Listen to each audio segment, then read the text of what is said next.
नमस्कार मित्रों, मैं हूं सुरेश चंद्रा। फिर से एक नए वीडियो के साथ। आज का टॉपिक है राजस्थान का इतिहास, एक परिचय। मित्रों, ये टॉपिक एक वीडियो में पूरा नहीं हो सकता। इसके और भी वीडियो बनेंगे, तो आपको सारे वीडियो देखने हैं।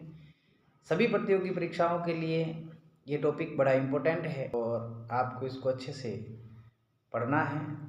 तो आप भी मेरे साथ पढ़ना जारी रखेंगे। तो शुरू करते हैं मित्रों, राजस्थान का इतिहास। इस वीडियो के साथ में और जो वीडियो आएंगे उसमें राजस्थान का इतिहास से संबंधित कोई भी वीडियो बाकी नहीं रहेगा। इसमें हम राजस्थान की प्राचीन सभ्यताएं एवं जनपद, राजस्थान के प्रमुख राजवंशों का इतिहास, 1857 की क्रांति में राजस्थान का योगदान, राजस्थान में प्रजामंडल आंदोलन, राजस्थान में जनजातीय और किसान आंदोलन, राजस्थान का एकीकरण और राजस्थान के प्रमुख व्यक्तित्व, मेले, त्योहार, और इन सब को वीडियो के माध्यम से पढ़ते रहेंगे। इस वीडियो का जो टॉपिक है राजस्थान का इतिहास, इस पर हम जहाँ ज़रूरत होगी वहाँ पर चर्चा करेंगे और कुछ बेसिक बातें जो हैं मैं वीडियो में और भी बताऊंगा, तो आपको ध्यानपूर्वक ये वीडियो देखना है। 1949 ईस्वी से पूर्व राजस्थान नाम से किसी भौगोलिक इकाई का अस्तित्व नहीं था। ऐसा माना जाता है कि 1800 ईस्वी में सर्वप्रथम जॉर्ज थॉमस ने इस भूभाग के लिए राजपूताना शब्द का प्रयोग किया था। जॉर्ज थॉमस जो हैं अंग्रेज थे। 1800 ईस्वी में इन्होंने इस भूभाग के लिए राजपूताना शब्द का प्रयोग किया था। तो ये बात ध्यान देने वाली है, आपको ध्यान रखनी है। जॉर्ज थॉमस और इनके द्वारा राजपूताना शब्द अपने राजस्थान के लिए बोला गया था। इसके बाद 1829 ईस्वी में annuls and activities of Rajasthan के लेखक कर्नल जेम्स टोड ने इस पुस्तक में इस प्रदेश का नाम राजस्थान या राजस्थान रखा। मित्रों, कर्नल जेम्स टोड की जो पुस्तक थी एनाल्स एंड एक्टिविटीज़, इसमें सबसे पहले पुस्तक में राजस्थान का नाम राजस्थान या राजस्थान कर्नल जेम्स टोड ने अपने प्रदेश का रखा था। तो ये आप ध्यान रखें। स्वतंत्रता के बाद जब इस प्रदेश की विभिन्न रियासतों का एकीकरण हुआ तो 30 मार्च 1949 ईस्वी को सर्वसम्मति से इसका नाम राजस्थान रखा गया। 30 मार्च 1949 ईस्वी यह दिन राजस्थान के लिए बड़ा महत्वपूर्ण दिन है। इस दिन राजस्थान के एकीकरण का चौथा चरण जो था पूर्ण हुआ था और इसी दिन को राजस्थान दिवस के रूप में मनाया जाता है। तो आप 30 मार्च 1949 ईस्वी के दिन को याद रखें।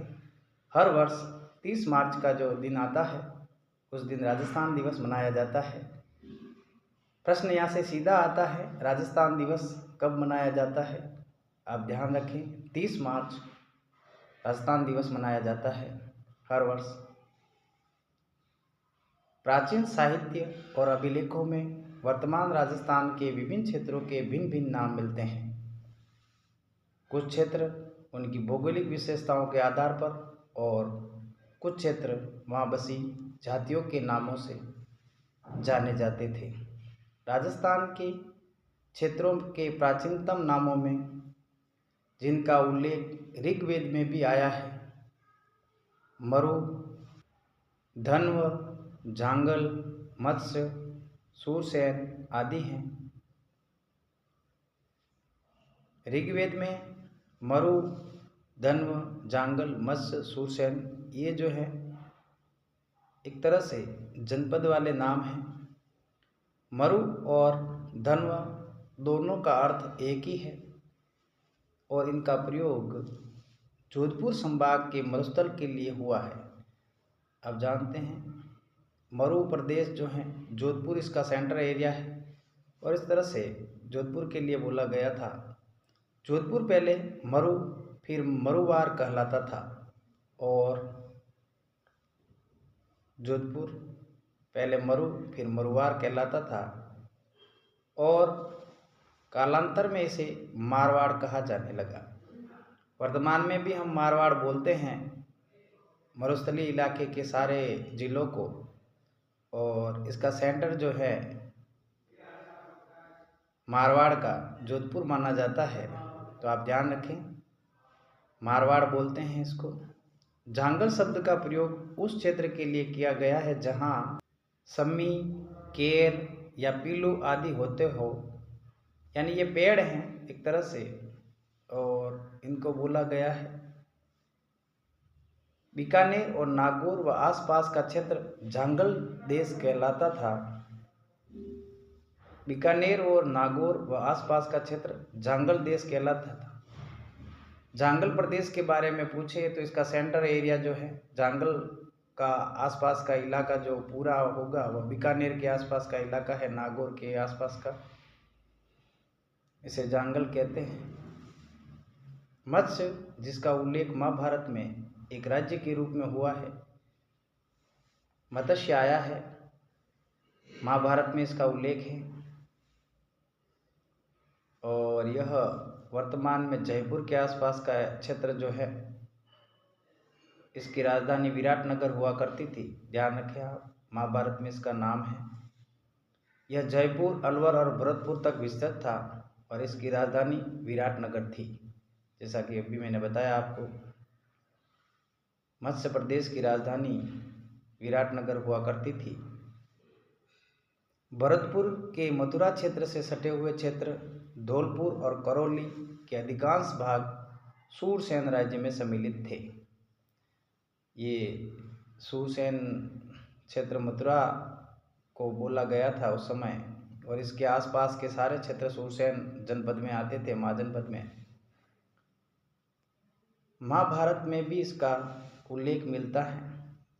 भौगोलिक विशेषताओं के आधार पर नामित कुछ अन्य क्षेत्र निम्नलिखित हैं, यानी भौगोलिक प्रदेश के आधार पर या भौगोलिक विशेषताओं के आधार पर माही के पास का प्रतापगढ़ का भूभाग कांटल कहलाता था, क्योंकि यह क्षेत्र माही नदी के किनारे कांठे पर स्थित था। 56 गांवों का समूह होने के कारण प्रतापगढ़ बांसवाड़ा के मध्य का भूभाग 56 का मैदान कहलाता था। ध्यान रखें आप इस बात को, 56 का मैदान प्रतापगढ़ बांसवाड़ा के मध्य का भूभाग है, यह 56 का मैदान कहलाता है। जांगल प्रदेश, बीकानेर के क्षेत्र के आसपास के सारे क्षेत्र जो थे उन्हें जांगल प्रदेश कहा जाता था प्राचीन काल में। इसी तरह से जयपुर और आसपास के जो क्षेत्र थे उन्हें ढूंढाड़ कहा गया था। ढूंढाड़, यह क्षेत्र मेवात क्षेत्र है। मेवात, अलवर भरतपुर के क्षेत्र को मेवात कहते थे उस समय। यहाँ ऊपर माल का पठार है बिजोलिया के आसपास का। ये हाड़ौती प्रदेश है पूरा ही। ये क्षेत्र मेवाड़ है और उदयपुर मेवाड़ का मुख्य स्थान है। वागड़ है यह, और ये वागड़ जिसमें डूंगरपुर, बांसवाड़ा, प्रतापगढ़ का क्षेत्र आता है,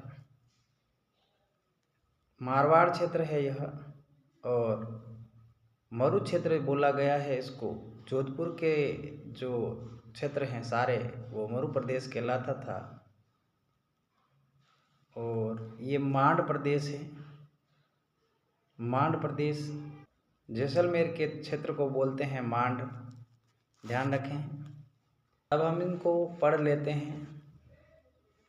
भैंसरोडगढ़ से लेकर बिजोलिया तक का क्षेत्र पठारी होने के कारण ऊपरमाल नाम से जाना जाता था। मैंने बताया था अभी आपको, ऊपरमाल क्षेत्र।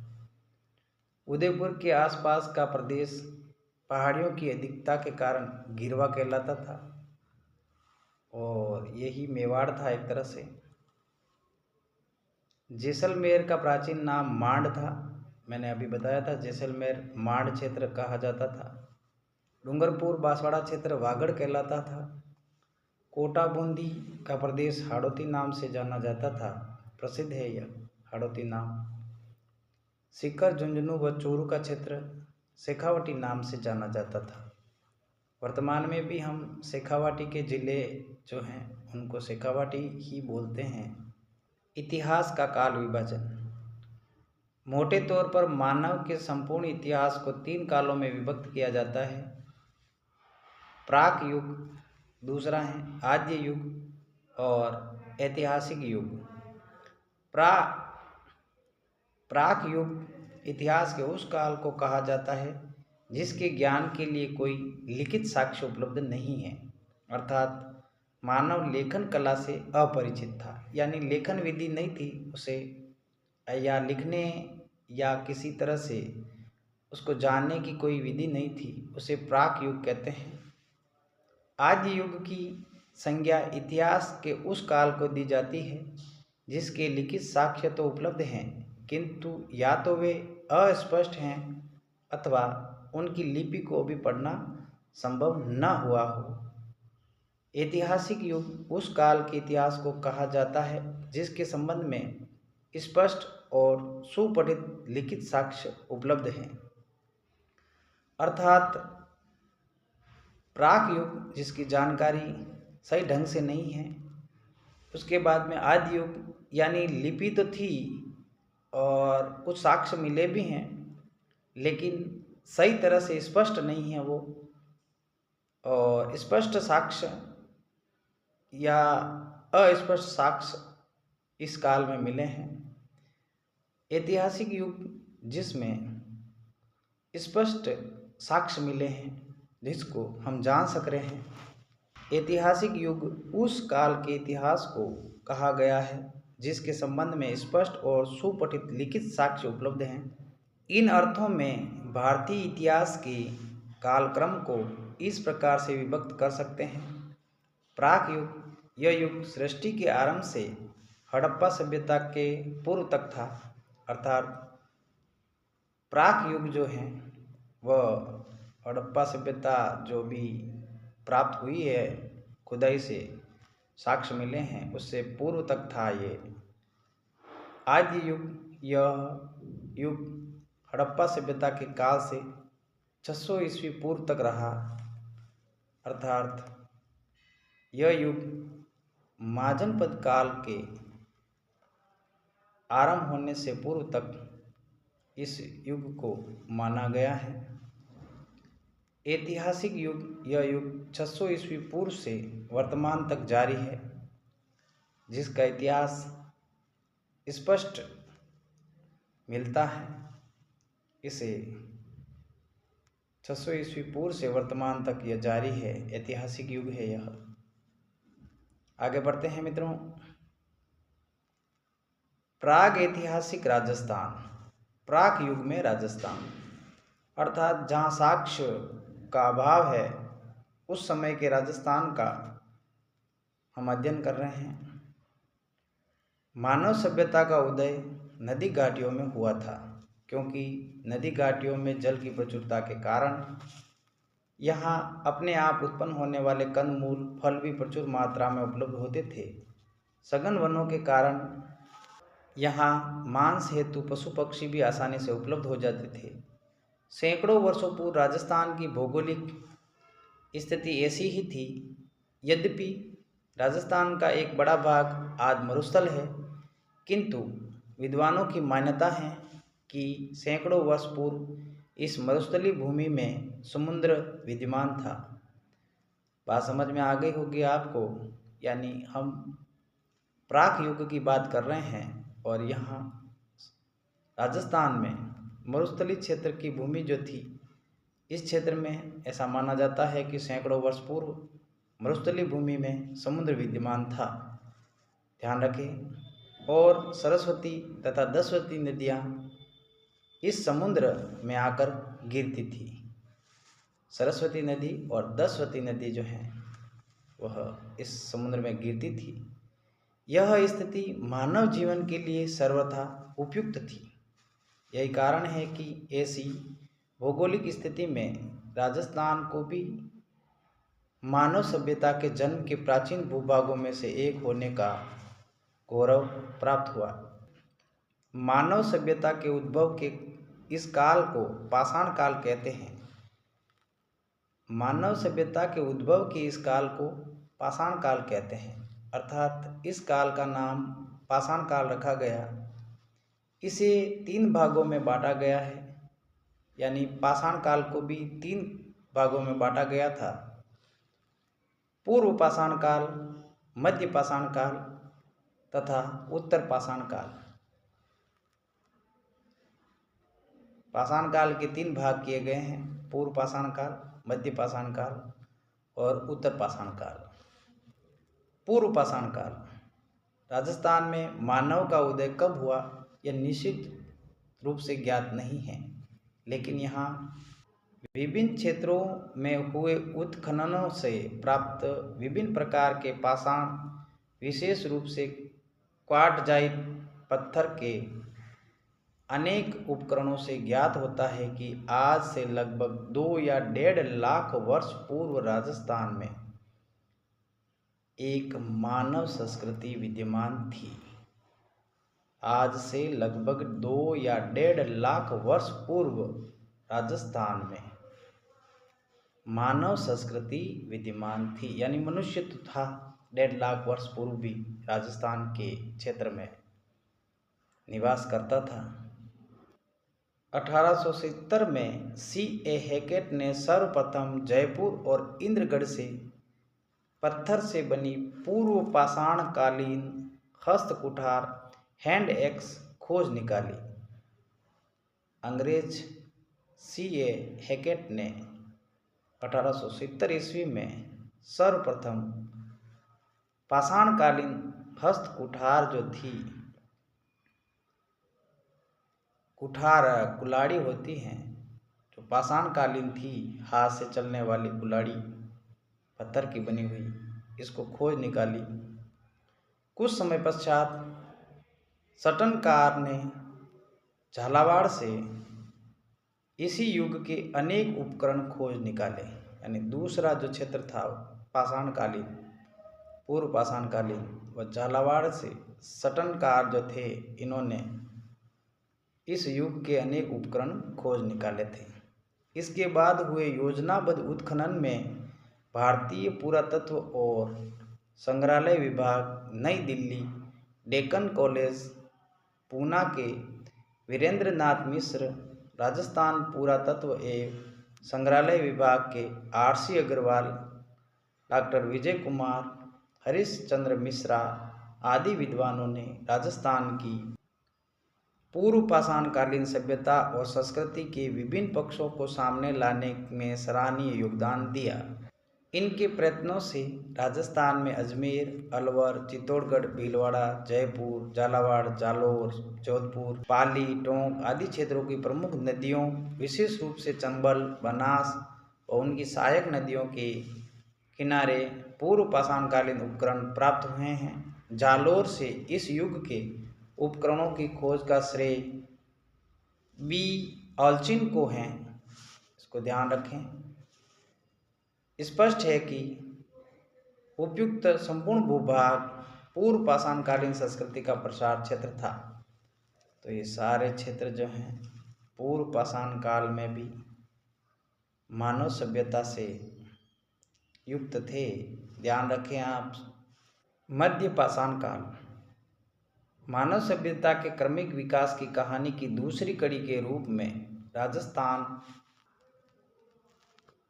के प्रागैतिहासिक काल के मध्य पाषाण काल रहा है। पश्चिमी राजस्थान में लूणी नदी और उसकी सहायक नदियाँ, चित्तौड़ की बेड़स नदी घाटी और विराटनगर से मध्य पाषाण कालीन उपकरण मिले हैं। ये नाम ध्यान रखें आप। इस काल के उपकरण छोटे, हल्के और कुशलता से निर्मित हैं।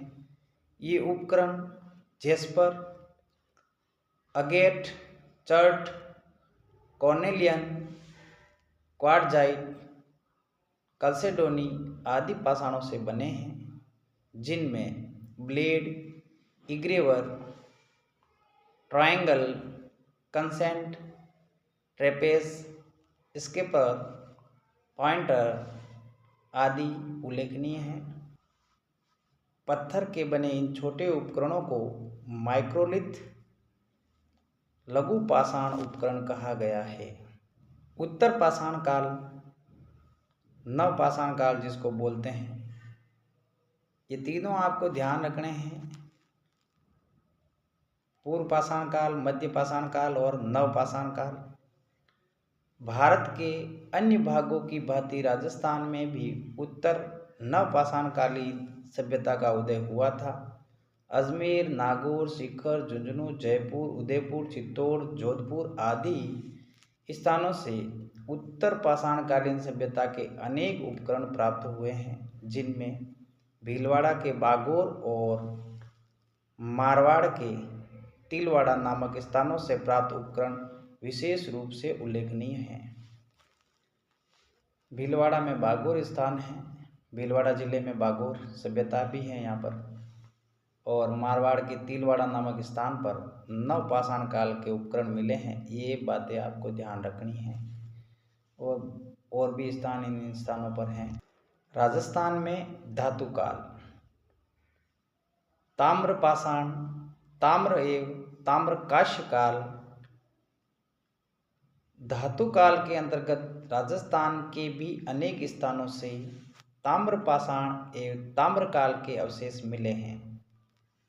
तांबे और पाषाण के और तांबे और काश्य के मिले जुले जो अवशेष हैं वो मिले हैं।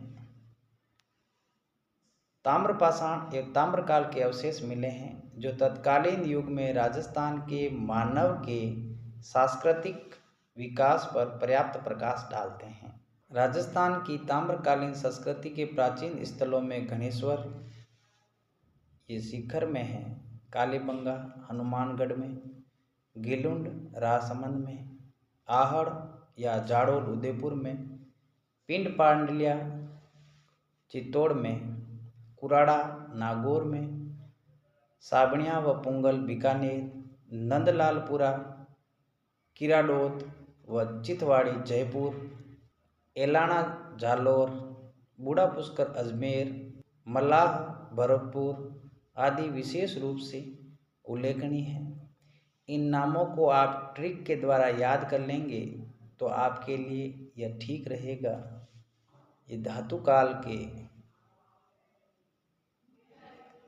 क्षेत्र हैं जहाँ से ताम्रपाषाण और ताम्रकाश्य युग के औजार मिले हैं। लोह काल, ताम्र और काश्य काल के पश्चात लोहे का ज्ञान और उसका प्रयोग मानव इतिहास की युगांतकारी घटना थी।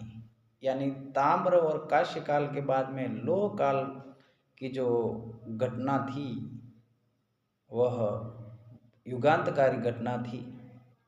इसने कृषि उपकरणों और हथियारों की गुणवत्ता को बढ़ाकर सारे परिदृश्य को ही बदल दिया।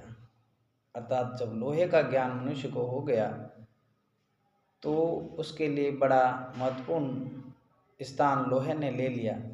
राजस्थान में नौह, भरतपुर, जोधपुरा, जयपुर, यहाँ आपको ध्यान रखना है। यह जोधपुरा जो स्थान है वह जयपुर में है। यह जोधपुर जिला नहीं है, ध्यान रखें आप। सुनारी, झुंझुनू, रेड़, टोंक आदि स्थानों से लोह संस्कृति के समय के अनेक हथियार और उपकरण मिले हैं। झुंझुनू, सुनारी, झुंझुनू, रेड़ जो हैं, टोंक, इन स्थानों से लोह संस्कृति के समय के अनेक हथियार और उपकरण मिले हैं। नौ से प्राप्त लोहे के अवशेष भारत में लोह युग के आरंभ होने की सीमा रेखा निर्धारित करने के महत्वपूर्ण स्रोत हैं।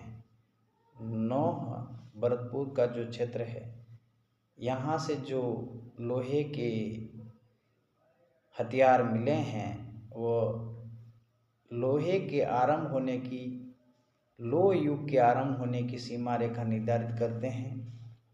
जोधपुरा जो जयपुर में स्थान है, जोधपुरा तथा सुनारी से लोहे को गलाने की भट्टियां और अस्त्र शस्त्र तथा उपकरण बनाने के कारखाने के अवशेष मिले हैं।